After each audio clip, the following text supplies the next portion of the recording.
Go. Hi, Julie Moessner here again with our devotion today on Mark 9:30-50.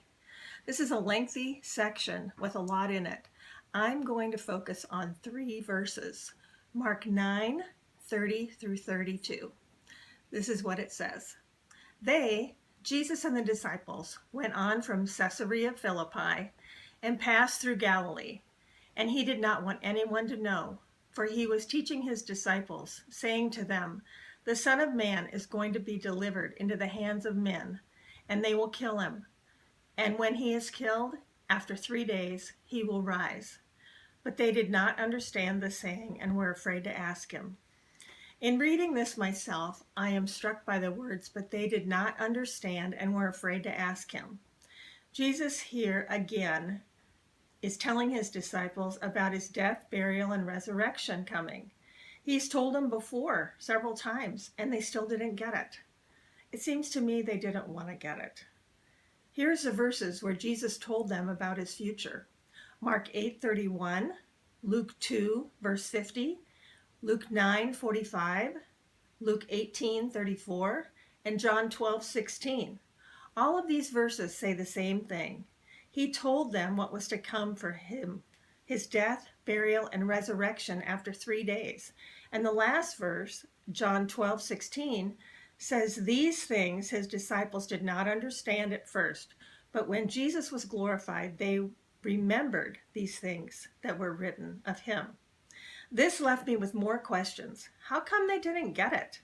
Or was it a matter of them not wanting to get it? So I decided to look further into what scholars who have studied this more than I have had to say on these verses. I went to blueletterbible.org. In one sermon I heard, a man named J. Vernon McGee points out that Jesus always put his death and resurrection together when talking about it. Okay, that's good to know. Another pastor, David Guzik of Calvary Bible Chapel, points out that Jesus had clearly told his disciples in Mark 8:31 about the future, and now as they headed out of Galilee towards Jerusalem, they were headed towards his destiny. He also points out that the disciples could not process what he was saying and were afraid to ask him questions. Okay, I get that. Lots of times I can't understand what God is trying to tell me either. He must get pretty frustrated with my ignorance. Sometimes things don't click for me, and I'm guessing the same is true for you. Just write it in the sky, God. Then I came to a commentary by Ray Stedman, and it started to make sense. I read these words: the disciples needed to start facing up to what was going to happen in Jerusalem. Okay, they needed their light bulb moment of the implications of the cross, what would happen very soon to Jesus, and what that meant for them, the bad news that was coming before the best news. We have a hard time hearing bad news also, at least I do. I want to avoid it and focus on the positive.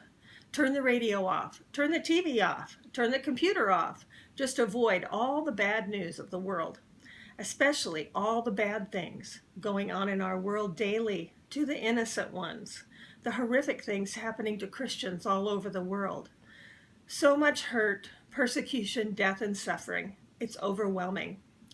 Many Christians want to make much of the joy, the love, the life, the glory of Jesus' life and in our own lives. We don't like the cross in our lives. The cross in our lives means persecution for speaking of Jesus or being identified as a Christian. The cross can be distance from our family and friends who don't understand that our lives are turned over to Jesus now and we are new creatures. The old ways are gone. The cross is dying for your faith. Jesus died to defeat sin and death, to make a way for us by paying the penalty for sin once for all. The cross in our lives is suffering because of sin and its consequences. We just can't focus on the glory because it's through his death, burial, and resurrection that we live in glory forever with Jesus and God the Father. That's the best news. Jesus said that there's no glory without the cross first. What is your cross today? What do you need to put to death so that you can live in glory today?